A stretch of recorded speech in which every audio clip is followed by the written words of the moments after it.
By dawn, she would realize being thrown out was the smallest part of what was coming. Midnight didn't fall gently. Crash. The kind of cold that didn't just bite your skin. It went straight for your bones. Rain drifted down in thin, sharp lines, like the sky had decided to punish anyone foolish enough to be outside. The street was too clean, too quiet, too rich. Even the streetlights looked expensive, glowing soft over polished pavement and towering walls that kept real life out. One moment she was still inside warmth, inside a house that used to be hers. The next, the gate slammed behind her with a final metallic sound that echoed like a judgment. It wasn't a normal gate. It was the kind of gate that belonged to men who didn't fear anyone. Tall black metal, gold trim. A camera perched above like an unblinking eye. She stood there, frozen, her palm still hovering as if she could undo it by touching the air. Her suitcase tipped slightly on the curb, wheels sinking into wet ground. Her thin sweater clung to her skin, soaked already. The cold wrapped around her thighs, her arms, her throat.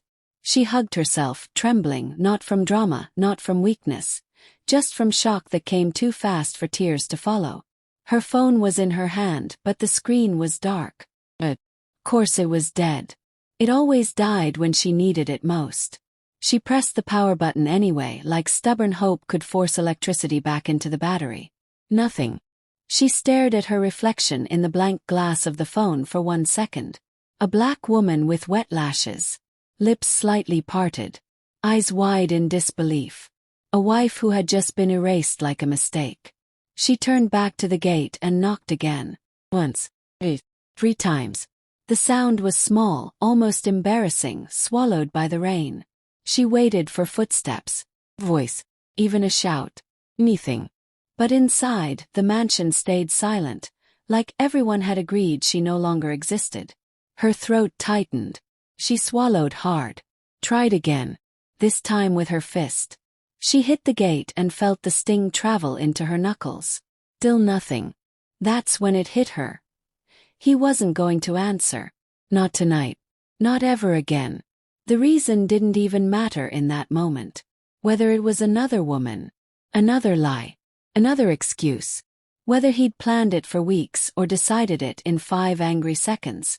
All she knew was that the gate had shut, and with it, her entire life had been locked behind metal she didn't have the code to open. She looked down the street. The neighborhood stretched out like a magazine cover. High walls, private driveways, security lights, silence. No pedestrians. No neighbors leaning out their windows. People this rich didn't witness things. They didn't get involved. She pulled her suitcase closer, but the wheels caught on the curb. She almost fell. Her body jerked to catch itself, and in that split second, something raw escaped her. An inhale that sounded too close to a sob. She clamped her mouth shut immediately. Not because she wasn't hurting. Because she had learned a long time ago that crying outside didn't make you safer. Made you visible. She took one shaky breath and forced her spine straight. She was still standing. That had to count for something. Then she felt it. That strange pressure on her skin. Like eyes had landed on her from a distance.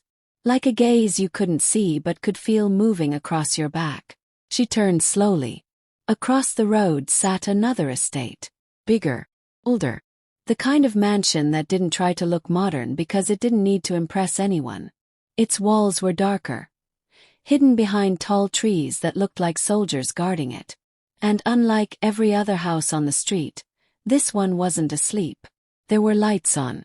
Not bright lights. Controlled lights. Like someone inside was awake on purpose. Like someone had decided to stay conscious while the rest of the world pretended nothing happened. She stared at the gate. There was a camera there too, angled slightly downward. It wasn't facing the street randomly. It was facing her, her stomach dropped. It wasn't imagination. Someone really was watching.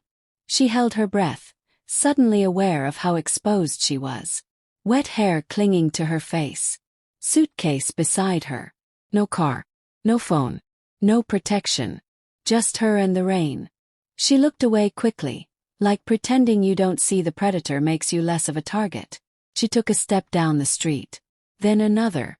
Her shoes squelched with every movement. Cold water seeped into her socks, and her fingers were going numb around the suitcase handle. Behind her, the gate she'd been thrown out of remained silent. Ahead, the street remained empty. She didn't know where she was going. She only knew she couldn't stay in front of that mansion like a discarded thing. Then she heard it. A soft mechanical sound. Not from her husband's gate. From across the road. A lock turning. Metal shifting. Her head snapped up. The other estate's gate was moving. Slowly.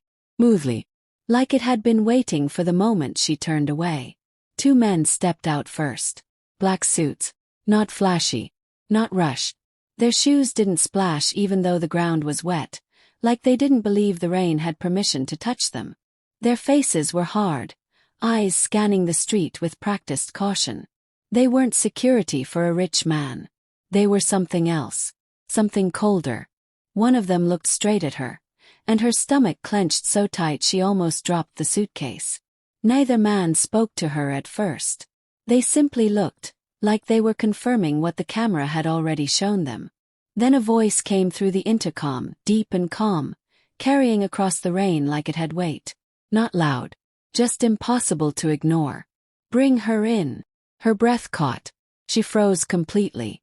Because she didn't know who owned that gate. But she knew what kind of power it took to open it at midnight for a stranger. And the most terrifying part wasn't the guards. It was the certainty in that voice. Like he wasn't offering help. Like he was making a decision. About her. She didn't move at first. Not because she couldn't. Because her body didn't know which fear to obey. The fear of staying outside in the cold, exposed and unwanted. Or the fear of walking into the home of a man whose guards didn't blink like normal people. The taller guard stepped closer but not too close. He didn't reach for her suitcase. He didn't grab her arm. He didn't even gesture aggressively.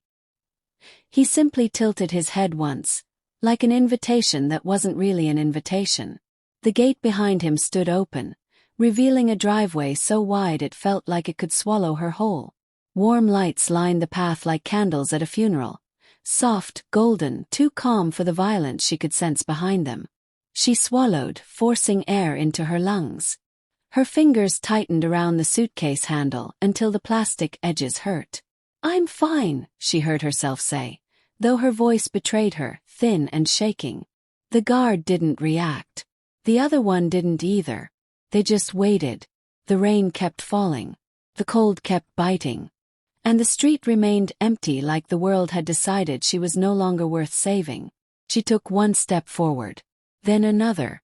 The moment she crossed the gate line, she felt something shift, like she'd crossed into a different country with different rules. The gate began to close behind her, slow and heavy.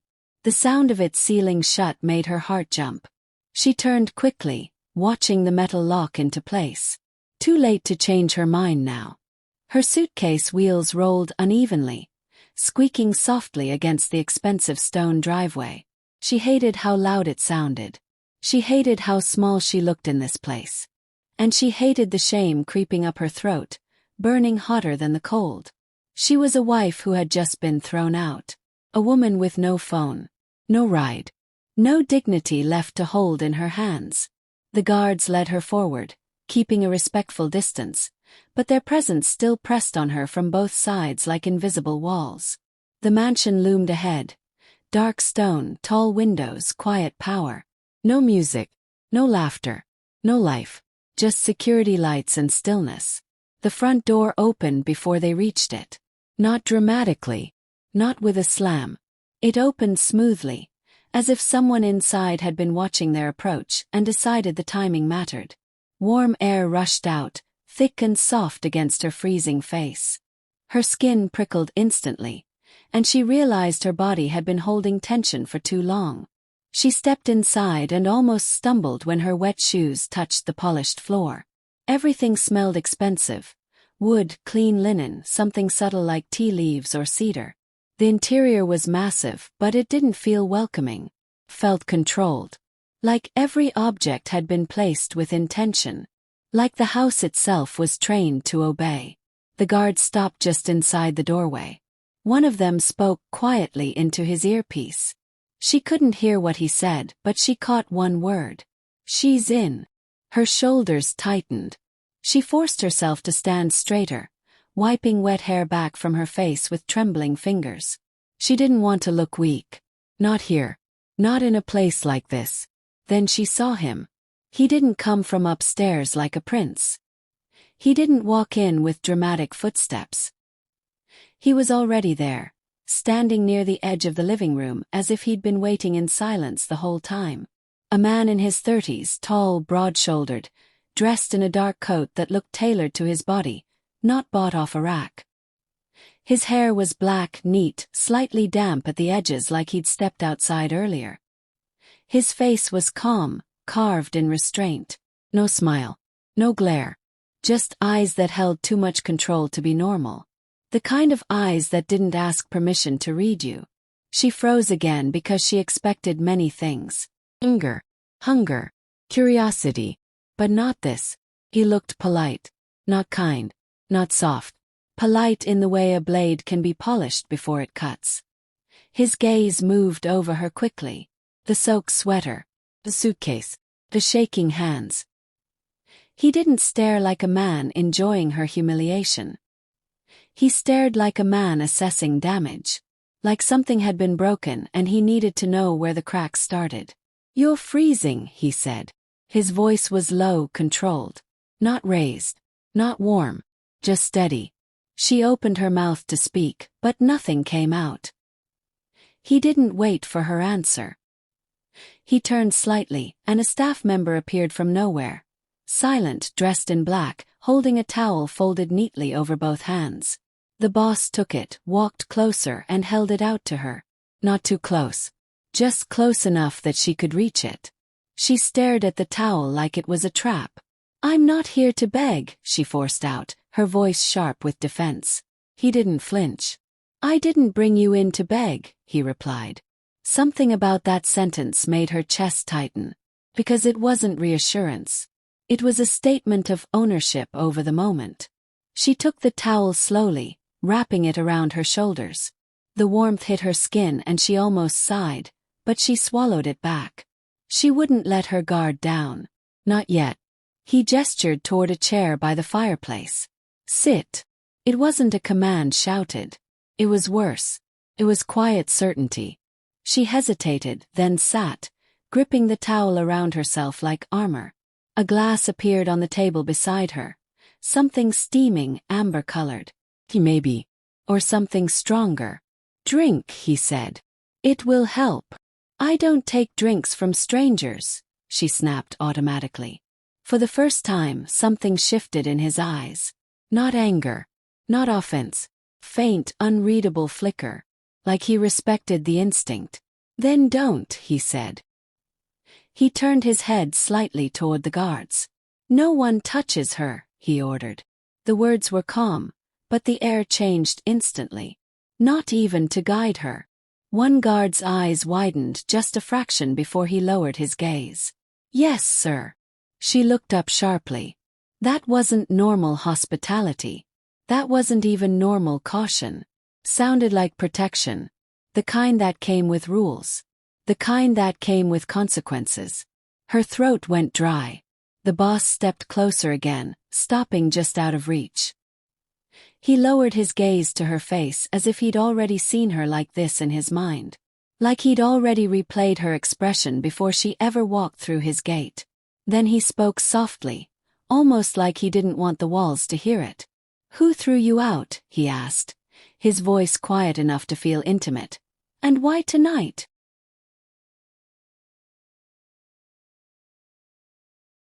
She didn't answer him right away. Not because she wanted to be difficult. Because the moment she said the truth out loud, it would become real. The towel sat heavy on her shoulders, warm enough to remind her how cold it had been outside, but not warm enough to stop the trembling in her hands. Her suitcase stood upright beside her chair like a witness. Like evidence of a life that had just been pushed onto the street. The man in front of her didn't move. He didn't rush her. He didn't soften his face to make her comfortable. He waited like a judge who had already heard the case before the defendant ever walked in. "Who threw you out?" he repeated, his voice still quiet. "And why tonight?" She swallowed. Her eyes flicked once toward the windows, toward the gate she couldn't see from here but could still feel in her bones. Final. A line she hadn't been allowed to cross from the other side, but had been pulled across from this side. "It doesn't matter," she said, hating how small it sounded in a house that large. His gaze stayed on her.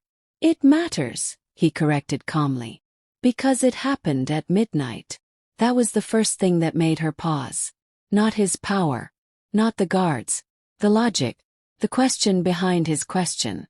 She let out a slow breath through her nose and looked down at her hands. Her wedding ring was still there.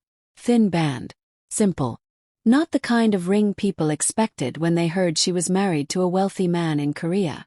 Not the kind people posted online with captions and champagne emojis. It had never been that kind of marriage. "I'm not your problem," she whispered. He didn't even blink. "You're in my house," he said. "That makes you my problem for tonight." For tonight. The words settled in her chest like something heavy. Not a promise. Not romance. Not kindness. Rule. And rules were the only things that kept people alive in worlds like his. She forced herself to speak again, because silence was starting to feel like drowning. "My husband," she began, then stopped. The word tasted wrong. Husband sounded like safety, like partnership, like protection. She had none of that. She pressed her lips together and tried again. "The man I married threw me out." The boss's eyes narrowed slightly, not in disbelief, in calculation. "How long have you been in Korea?" he asked.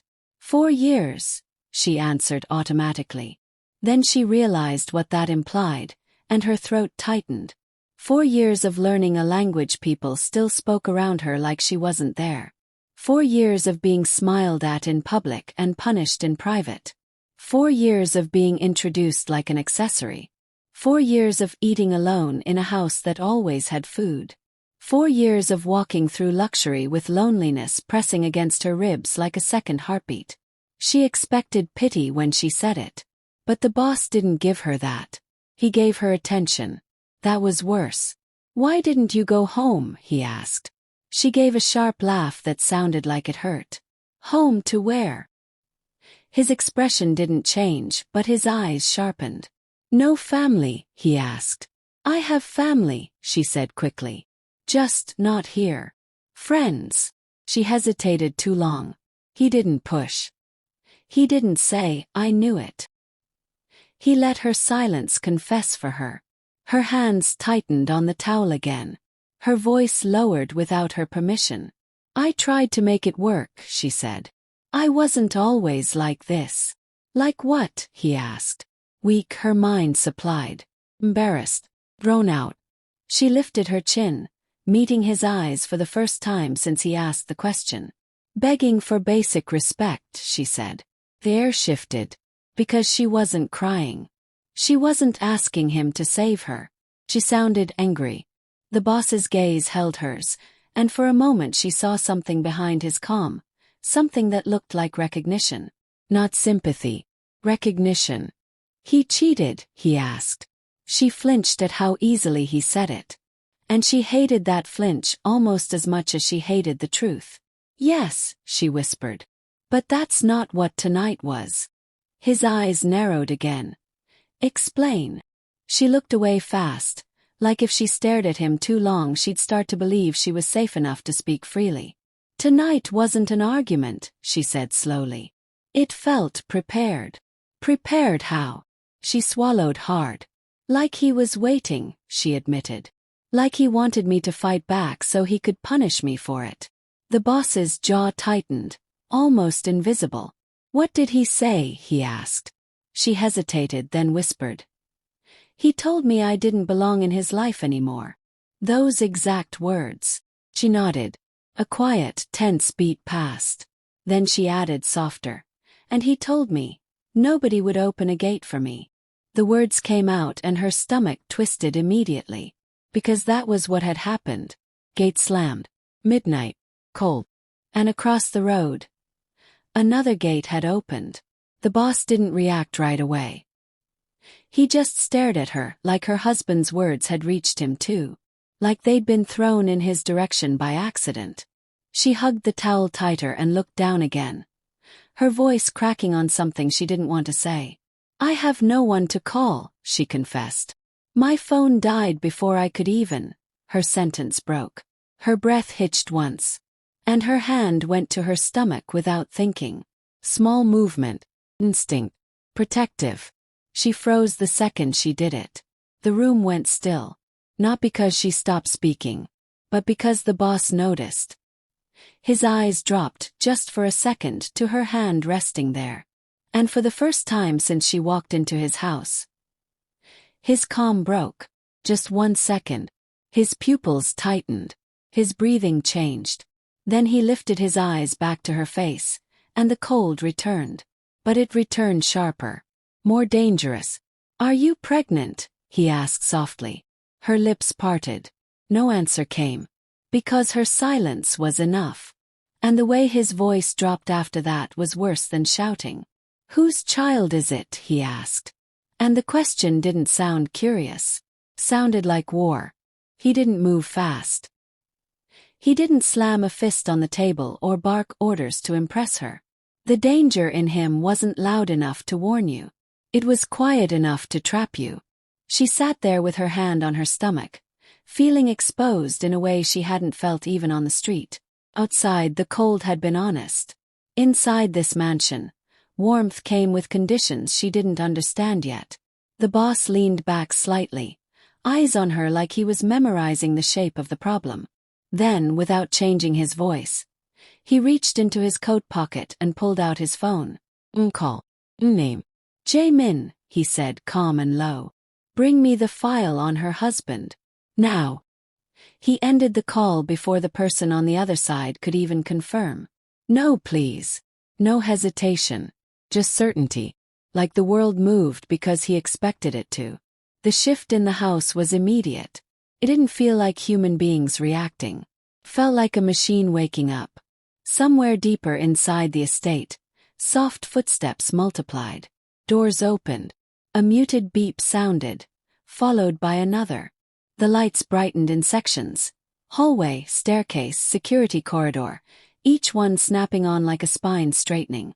A wall panel slid open to reveal a row of monitors she hadn't noticed before. Security screens, cameras, every gate angle, every fence line, every inch of darkness outside. Men appeared from places she didn't know existed. Not rushing, not chaotic, controlled, dressed in black. Earpieces, hands near weapons that they didn't brandish because they didn't need to. She watched them with stiff shoulders, her pulse thick in her throat. It was one thing to know a man was powerful. It was another thing to see his power become visible in under 10 seconds. One of them approached with a folded coat. Heavy, expensive, warm. He stopped a few steps away, waiting. Not for her permission. For the boss's. The boss didn't look at the coat. He looked at her. "Wear that," he said simply. She blinked. "I'm fine," she lied automatically.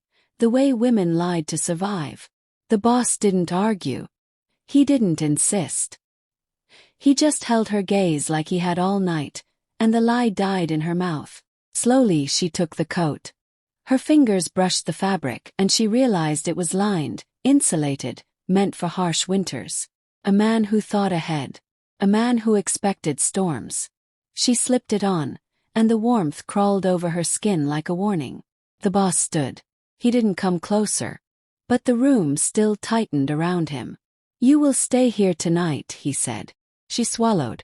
"I can't." The words came too fast, too desperate, too fragile for a place like this. "I have to go back before he." "Before he what?" The boss cut in quietly. She didn't answer because the truth was ugly. Before her husband erased her existence. Before he made her look unstable. Before he convinced the world she was a problem and he was the victim. Before he took the only thing she had left, her dignity. The boss watched her fight for words. Then he looked to the nearest guard. "No one touches her," he said, voice still flat. Not even to guide her. The guard nodded immediately, like that rule was sacred. Something about that made her chest tighten. He wasn't treating her like a guest. Guests could leave. Guests were temporary. This felt different. This felt like a claim. She tried to stand, but her legs were still weak. The boss didn't offer his hand. He didn't step forward like a hero. He simply watched her carefully, like he was measuring how much she could endure without breaking. "Why are you doing this?" she asked, her voice sharper than she meant it to be. "I'm not your responsibility." His eyes lowered briefly to her stomach again, then back up. "You're a risk now," he said. "In my neighborhood. On my street. In my range. That makes you my responsibility." Her mouth went dry.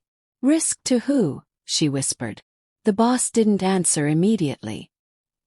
He turned and walked toward the security monitors, his footsteps quiet on the polished floor. A guard tapped at a screen, bringing up a live feed of the front gate, the outer wall, the streetlights beyond. Everything looked normal. Too normal. The boss stared at it like he knew normal was a lie. "You were thrown out at midnight," he said, almost to himself. "Your phone died. You had no one to call. And you ended up at my gate." He looked over his shoulder at her. "That is not coincidence." Her heart thumped once, hard. "Then what is it?" she asked.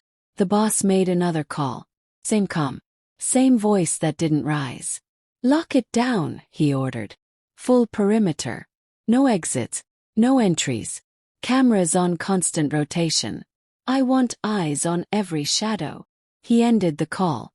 And the estate responded like a living creature defending its heart. Metal gates groaned in the distance. Locks clicked. Alarms armed silently. The house didn't feel like shelter anymore. Felt like a fortress. She hugged the coat tighter and realized the truth she didn't want to admit. His protection felt safer than her marriage ever did. And that terrified her. Because safe with him didn't feel free. Felt owned. A guard approached quickly, face tense for the first time since she'd been inside. He leaned toward the boss and spoke low, but not low enough. "Boss," the guard said, eyes cutting toward her for a fraction of a second. "Her husband called the police." The room went colder. And the boss didn't look surprised. He looked ready. Police lights bled through the winter mist outside the estate like a warning no one asked for. Blue and red strobes flickered across the tall iron gate, washing over the security cameras, the stone lions at the entrance, the black asphalt that led to the main road. Inside the mansion, everything stayed quiet. Too quiet. No one panicked. No one raised their voice. It was the kind of calm that didn't come from confidence. Came from ownership. The black woman stood behind the glass wall of the foyer, her hands tucked into the sleeves of the expensive coat the boss had given her. Her breath fogged the window for a moment, then vanished. She watched the silhouettes beyond the gate. Officers. At least 3. Maybe more behind the cars. She could tell by how the lights shifted. Her stomach tightened. It didn't matter what country she was in, what neighborhood she was standing in, what mansion surrounded her. Police at midnight always meant the same thing for someone like her. Someone accused. Someone unwanted. Someone disposable. She swallowed hard. "They're here for me," she whispered, even though she didn't know if she was allowed to say that out loud. The guard near the security monitors didn't answer. He didn't need to. The boss walked into the foyer like the lights and sirens were nothing more than bad weather.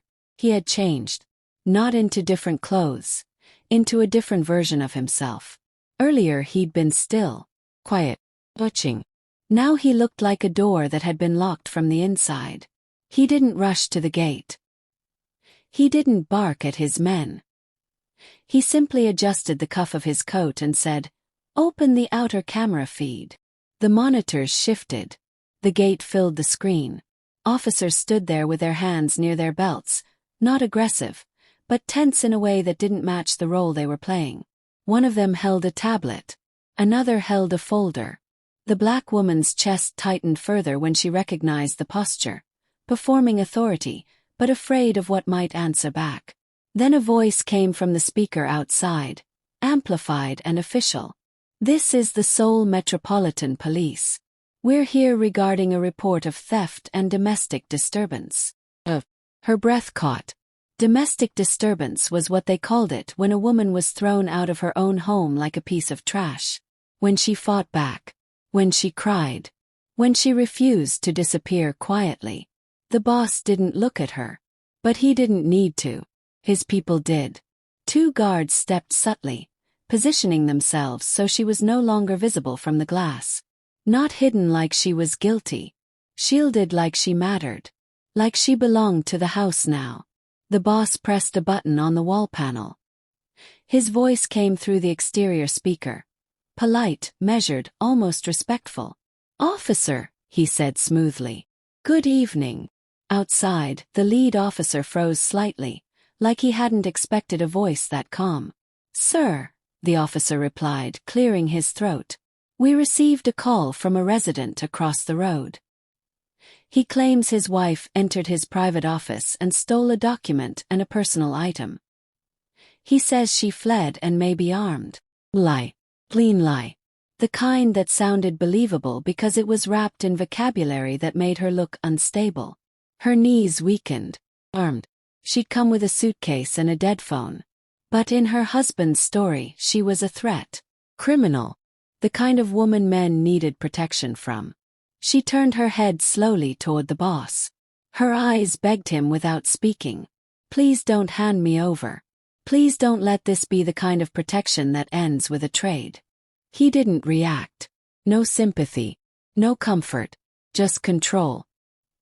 He walked forward until he stood at the inner gate control, and his guards followed like shadows. He pressed another button. The front gate didn't open. It didn't even rattle. It stayed locked, unmoved by badges and flashing lights. "You're on my private property," the boss said calmly through the speaker. "If you want to enter, you will need a warrant." The officers exchanged looks. The lead officer's mouth opened, then closed. "Sir," he tried again, "this is a domestic matter." "No," the boss interrupted softly. "It's a legal matter now." Silence. Heavy. Then the boss added, almost casually, "You said he claimed she stole something from his office." The officer hesitated. "Yes." The boss's tone didn't change. "Then he should file it through court. Not send police cars to my gate at midnight to collect his property like he owns the woman too." The black woman's throat tightened. She didn't know why that sentence hit her so hard. Maybe because no one had ever said it like that. Like it was obvious. Like her husband's behavior wasn't normal. It was shameful. The lead officer glanced down at the folder again. His voice dropped when he spoke next. "Sir, the caller also mentioned your name." The boss's eyes lifted, as if amused. "Of course he did." The officer swallowed. And in that moment, she saw it clearly. The police weren't here to enforce the law. They were here to see if the law still mattered inside this gate. The boss leaned slightly closer to the speaker. "Tell him," he said gently, "that his wife is safe." The officer blinked. "Safe where?" The boss's answer was simple, unshakable. "Here," he said. "She's under my protection now." The words landed like a lock snapping shut. The black woman's breath caught. Not because it was romantic. 'Cause it was final. A guard's phone buzzed. Then the boss's phone buzzed right after, as if the night itself had been waiting for that declaration to trigger something darker. The boss glanced at the screen once. "Private line." He answered without moving his face. "Yes." A man's voice poured through the speaker. Smooth, furious, smiling through teeth. "Her husband. Then you can die with her." The phone call ended without a goodbye. Her husband didn't need one. His words stayed in the air like smoke that refused to clear. "Then you can die with her." The boss lowered the phone slowly, the screen going dark in his hand. He didn't curse. He didn't look shocked. His expression didn't even tighten. But the temperature in the foyer changed anyway, like the mansion itself had just decided to stop being a home and become a fortress. Outside the gate, the police were still there. Still watching. Still pretending they had control. The boss turned to his head guard and spoke in a voice so calm it was terrifying. "Escort the officers off the property." "Yes, boss." The guard moved immediately. Efficient. Polite. Final. The black woman stood frozen, her fingers digging into the sleeves of the coat. Her mind kept trying to label what was happening as something normal. A misunderstanding. A domestic argument that got ugly. A husband who wanted control. But the way the boss's men moved. It wasn't normal. It was trained. It was practiced. Like this wasn't the first time a threat had shown up at their gate wearing a uniform. The boss finally looked at her. Not like a man looking at a guest. Like a man evaluating a risk he'd already accepted. "What's your name?" he asked. She blinked. The question felt wrong. Too late. Too simple. "Amara," she answered quietly. He repeated it once, as if tasting it. "Amara." Then he glanced at the security screens. The camera angles shifted automatically, sweeping the perimeter like a silent patrol. "Your husband is reckless," he said. "Or desperate." Her voice shook. "He's angry." The boss's eyes stayed cold. "Anger doesn't bring police to my gate. Anger doesn't threaten my life." He paused, just long enough for the silence to bite. That was a message. Before she could ask what kind, a low beep sounded from one of the monitors. Not loud, not dramatic, just a single alert. One guard straightened. Another leaned in toward the screen. And the boss's entire posture shifted, almost imperceptibly, like a blade sliding out of its sheath without making a sound. "Motion," the guard reported. "West wall." Amara's mouth went dry. "West wall." The guard didn't answer her.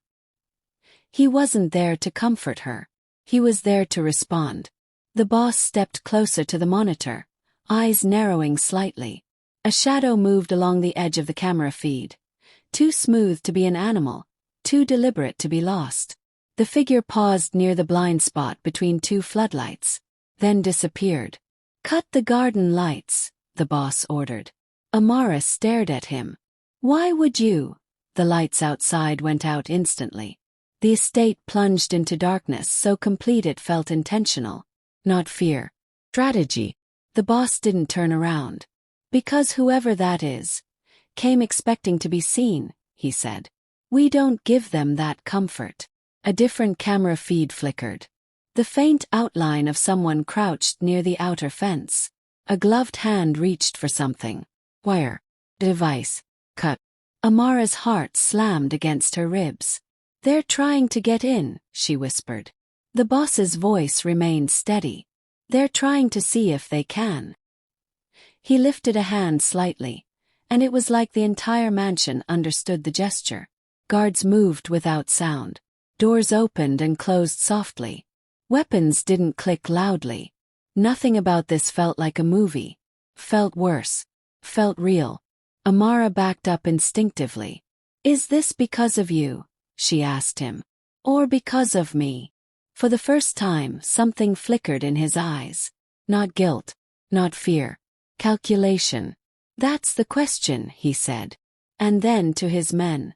"Move her. Safe room. Now." A guard stepped toward her. Gentle hands but firm. "Ma'am." Amara pulled back. "No," the guard paused. The boss finally turned fully toward her. "Amara," he said, and the way he said her name made it feel like an order wrapped in silk. "You're not brave for standing here." She lifted her chin, forcing herself not to shake. "I'm not hiding like a thing being passed around." For a beat, the mansion held its breath. Then the boss spoke quietly. "Fine," he said. "Then you'll stand where I can protect you." A muffled sound came from somewhere outside. Soft footsteps on wet grass. A whisper of movement. Then silence again. The kind of silence that comes right before something breaks. Amara heard it. Her body recognized it. And her fear turned sharp. A sudden thud hit the side door. Not loud enough to be a crash. Just precise enough to be deliberate. Then another. Then the click of metal meeting metal. Someone was inside the perimeter. And they weren't rushing. They were hunting. The boss raised one hand. 2 guards melted into the dark hallway. Another guard moved behind Amara without touching her, like a wall forming at her back. The boss didn't draw attention to himself. He didn't shout commands. He simply walked forward, steps measured, shoulders relaxed, like he was heading toward a small inconvenience that needed cleaning. A shadow moved at the end of the corridor. A figure lunged. Fast, silent, armed. Amara gasped. But the boss didn't flinch. He turned slightly, and one of his men caught the attacker mid-motion. There was a struggle, short and brutal. A dull grunt, sharp crack, and then silence. Not peace. Just the end of one problem. Amara's hands flew to her mouth. She tasted panic. She smelled metal. Blood. A guard dragged someone into the light. The attacker was alive. Barely. His hood was ripped back, revealing a young face, eyes wide with fear and hatred. The boss crouched in front of him like a man inspecting damage on expensive property. "Who sent you?" he asked. The attacker spat blood and laughed weakly. "Doesn't matter," he rasped. The boss tilted his head. "It matters to me." The attacker's eyes flicked past the boss and landed on Amara. A slow smile stretched across his bruised mouth. "Her," he whispered. "We came for her." Amara's stomach dropped. The attacker said her name like it was a target. Like it had been written on a list long before tonight. "Amara." The hallway went cold. The boss stood up slowly, his calm returning in a way that felt more dangerous than rage. And Amara barely managed to breathe as she whispered, "They didn't come here by accident." Amara didn't realize she was shaking until she felt her own breath stutter against her palm.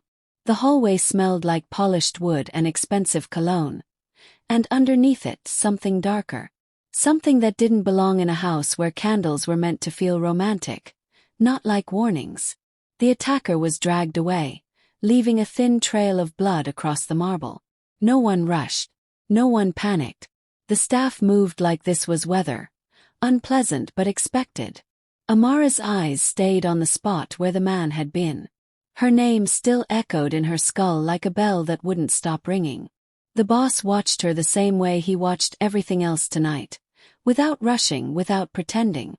Like he could afford patience. Like time was something he controlled. "You heard him," Amara whispered. "They came for me."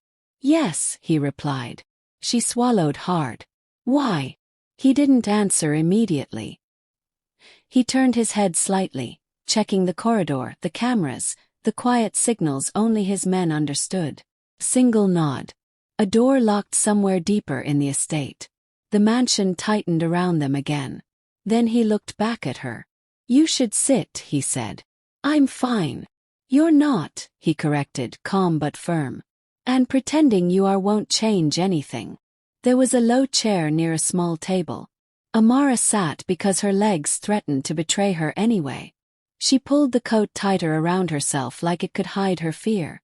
The boss stood across from her, hands at his sides, posture straight, expression controlled. He looked like he belonged to another world entirely.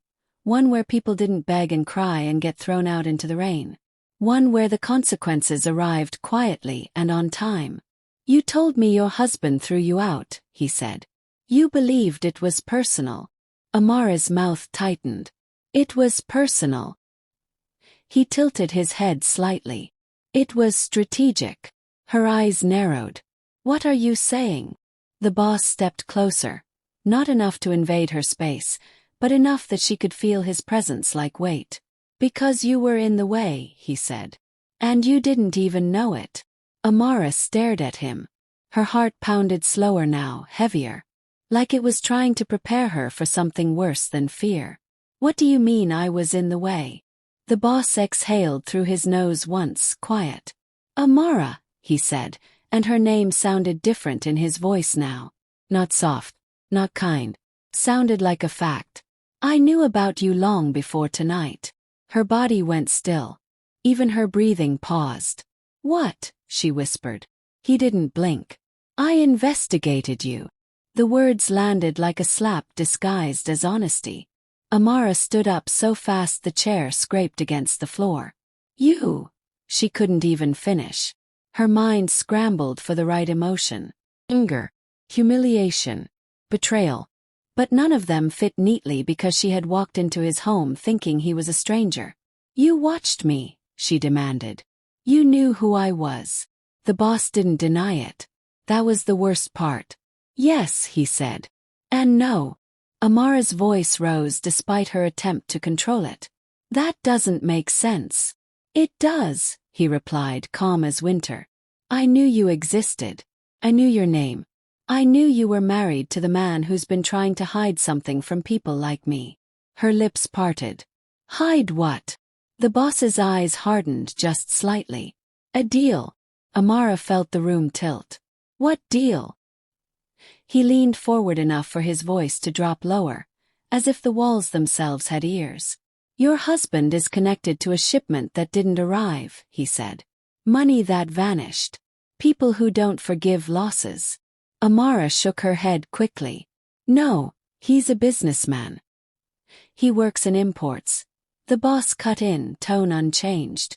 You think criminals don't wear suits? Her stomach clenched. She remembered his phone calls. The way he locked his study at night. The names he never explained. The sudden trips.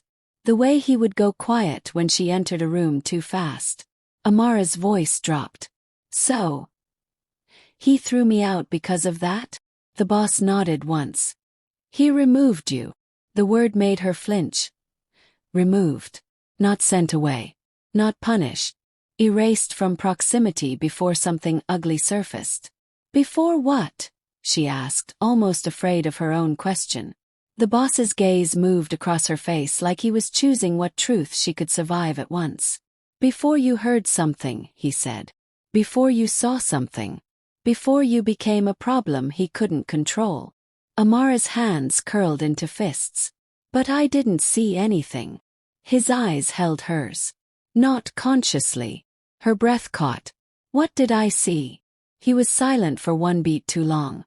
Then he said quietly. Enough. Amara's eyes burned. Enough to die for. His jaw tightened, the first real crack in his control. Not anger. Something closer to regret. You're a witness now, he said. Whether you want to be or not. She stared at him. I never agreed to this. I know. And you still opened your gate. Yes. Her voice turned sharp. Why? The boss's eyes flicked away for half a second. So quick most people would miss it. But Amara didn't. Not after tonight. Guilt lived there. Just briefly. He looked back at her and the calm returned like armor sliding into place. If you go back to him, he said, you won't survive the week. The words didn't sound like a threat. They sounded like the weather forecast from someone who controlled storms. Amara's throat tightened. Then why did you open your gate for me? Amara didn't expect him to answer right away. She expected a threat. Command. A cold explanation that sounded like ownership dressed as mercy. Instead, the Korean Mafia boss stood there in the quiet aftermath of violence, the way a man stands when he knows the world is dangerous, but refuses to pretend it isn't. He looked at her like he was weighing something heavier than her fear.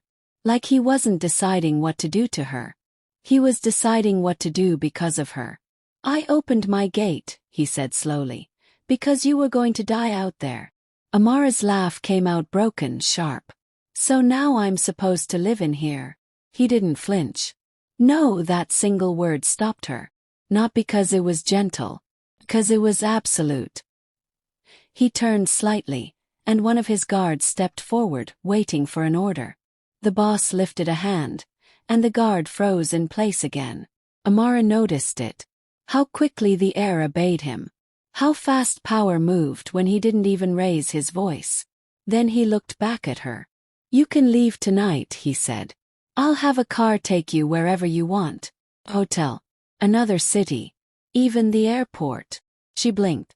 Just like that. Just like that. Her stomach twisted. People like him didn't give options. People like him took them away. And what's the catch? She demanded, like she could force the lie out of him by naming it first. His eyes narrowed slightly. Not anger, not irritation. More like respect for her refusal to be naive. No catch, he said. Only consequences. Amara's breath slowed. Explain. If you leave, he said, I'll protect you from a distance. But distance has limits. And if I stay? His gaze stayed steady. Then you stay under my roof, he said, where my enemies can't reach you without dying first. She stared at him. That sounds like a prison. It's not, he replied. A prison doesn't come with a choice. Amara felt something shift inside her, slow and bitter. It wasn't comfort. It wasn't trust. It was recognition. The same kind she'd felt the night her husband first started turning her life into a cage with golden bars. He hadn't locked her in with chains. He'd locked her in with permission. You're offering me safety, she said, voice low. Like it's kindness. The boss didn't deny it. It is safety, he said. It is not kindness. That honesty hit harder than any soft promise. Amara stepped back, her hands trembling. Not from the cold anymore, but from the weight of being seen too clearly. You think I want to be here, she whispered. In your world. His lips pressed together. No, his voice dropped. I think you're exhausted. Amara's eyes burned. The words weren't romantic. They weren't flattering. They were true in a way she hated. She was exhausted. Exhausted of explaining herself. Exhausted of being questioned like a suspect in her own pain. Exhausted of apologizing for surviving. She swallowed, then forced herself to meet his gaze again. You said no one touches what's under your watch, she said. Does that mean I belong to you now? Something dark passed across his face. Fast, controlled, dangerous. No, he said firmly. It means if someone touches you, they die. Amara's throat tightened. It was a promise, but not the kind a woman was supposed to want. And yet, it made her feel safer than her marriage ever had. That was the part that terrified her. He took a step back, giving her space again. I won't force you, he said. And I won't pretend to be a better man than I am. The silence between them stretched, heavy with everything unsaid. Amara glanced toward the hallway, toward the doors, toward the world outside that had thrown her out and then hunted her like prey. The thought of leaving made her chest tighten.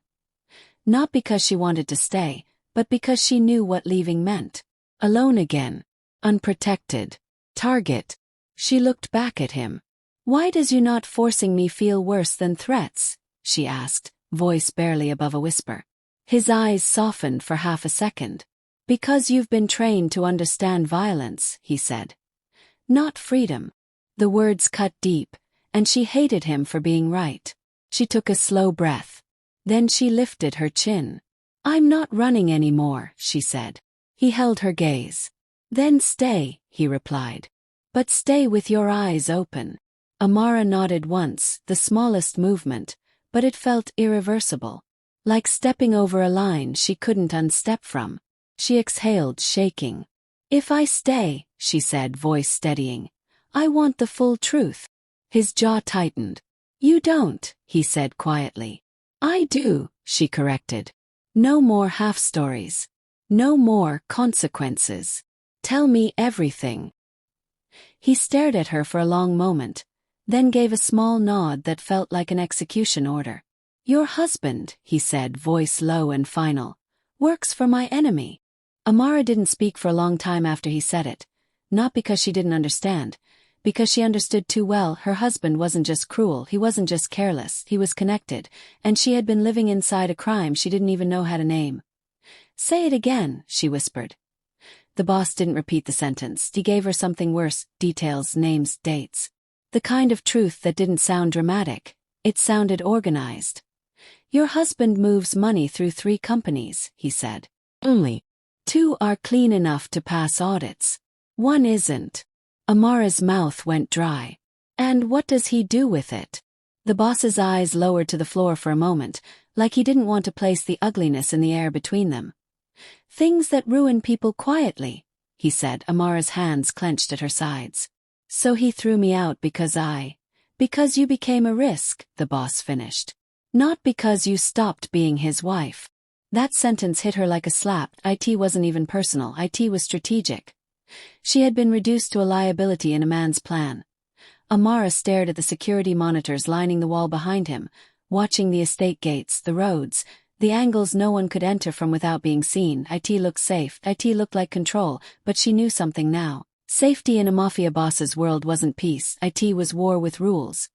And she had just been drafted without signing anything. By morning the boss's men were moving, not loudly, not like movie villains with guns and shouting. They moved like accountants, like shadows with paperwork. Amara watched from a distance as folders arrived, phones lit up, men entered and left with stiff silence. The boss didn't raise his voice once, he didn't celebrate, he didn't look excited, he looked tired. Like this wasn't revenge, it was routine, a part of his life he hated but couldn't stop doing. Then her husband's name appeared on one of the screens, a news alert, his face, his perfect suit, his soft smile for cameras. He was standing outside a police station with a lawyer beside him and a wounded look on his face. Carefully rehearsed, Amara's stomach twisted. She could almost hear his voice without sound. "Poor me. My wife disappeared. I'm worried." The boss watched her reaction. "He's moving first," he said. Amara's throat tightened. "He's going to make me look crazy." "He's going to make you look dangerous," the boss corrected. The screen changed.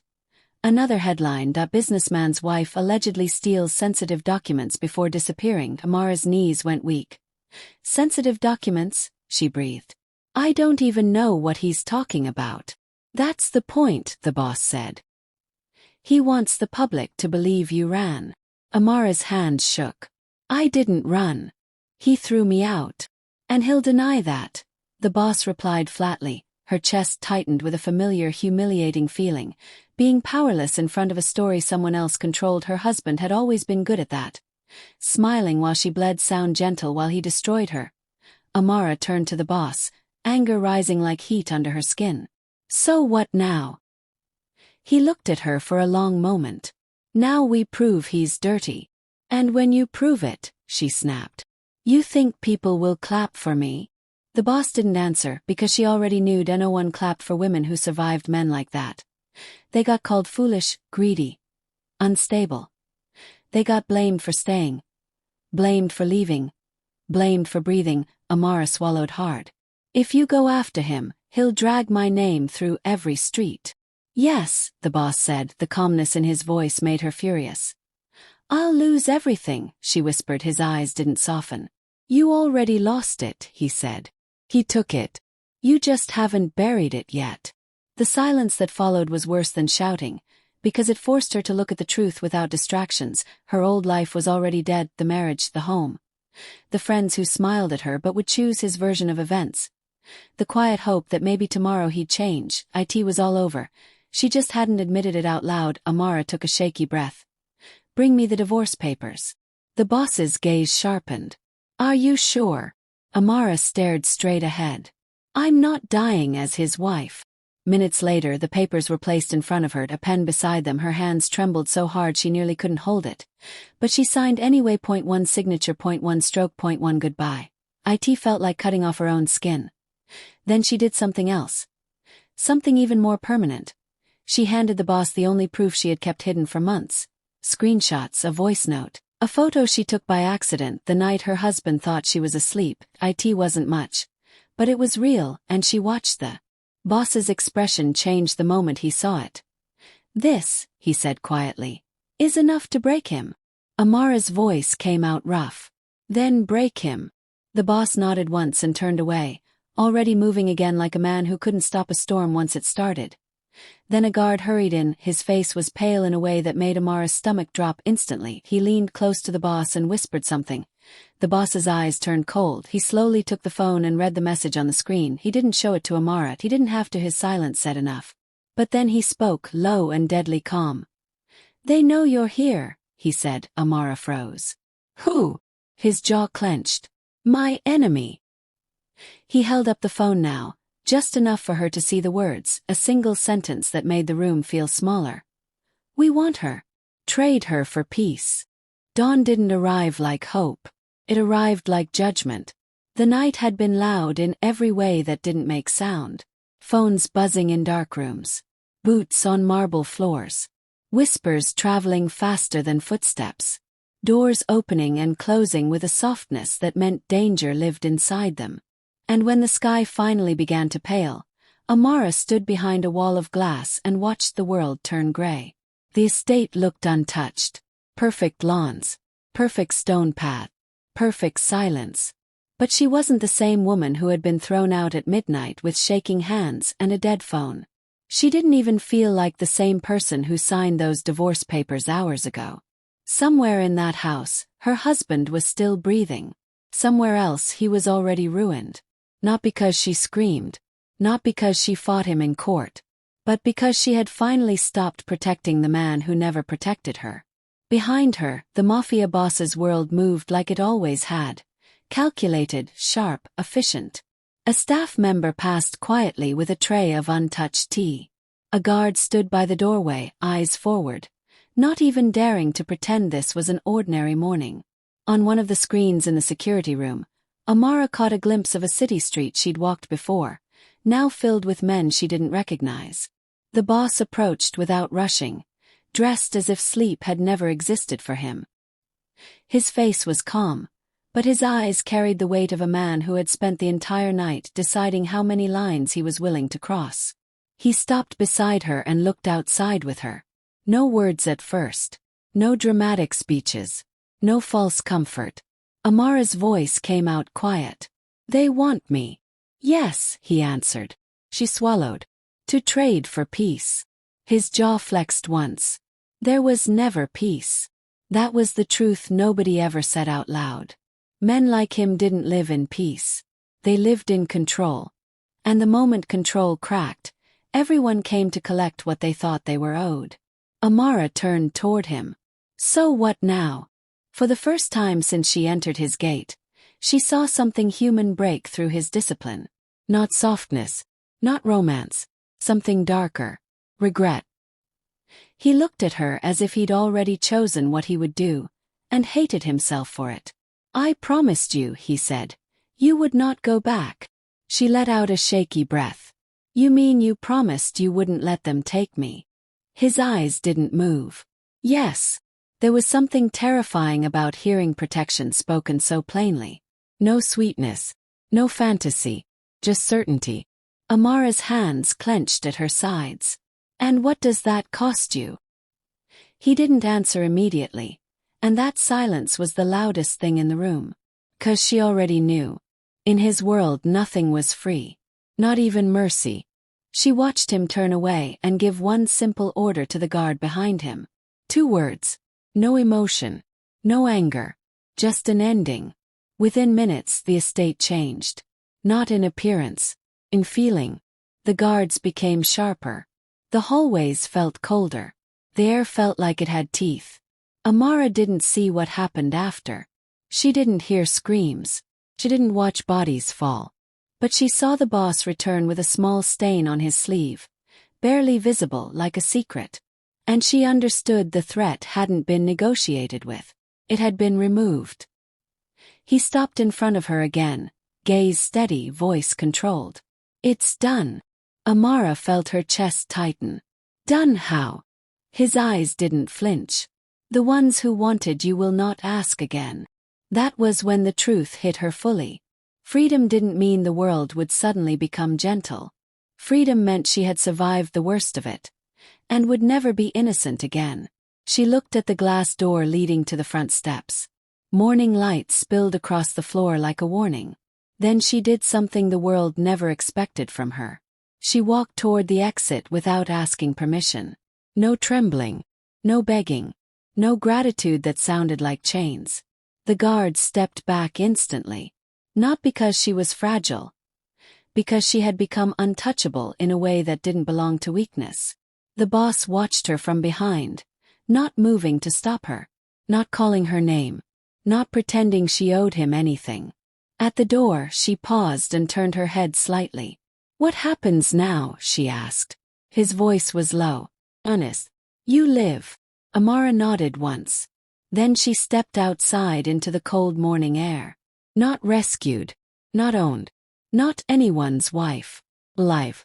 And as the gate closed behind her, she realized the cruelest part of survival wasn't what she lost. It was what she became strong enough to walk away from. She was thrown out like she meant nothing. But behind that gate, she became the one thing even a mafia boss couldn't afford to lose.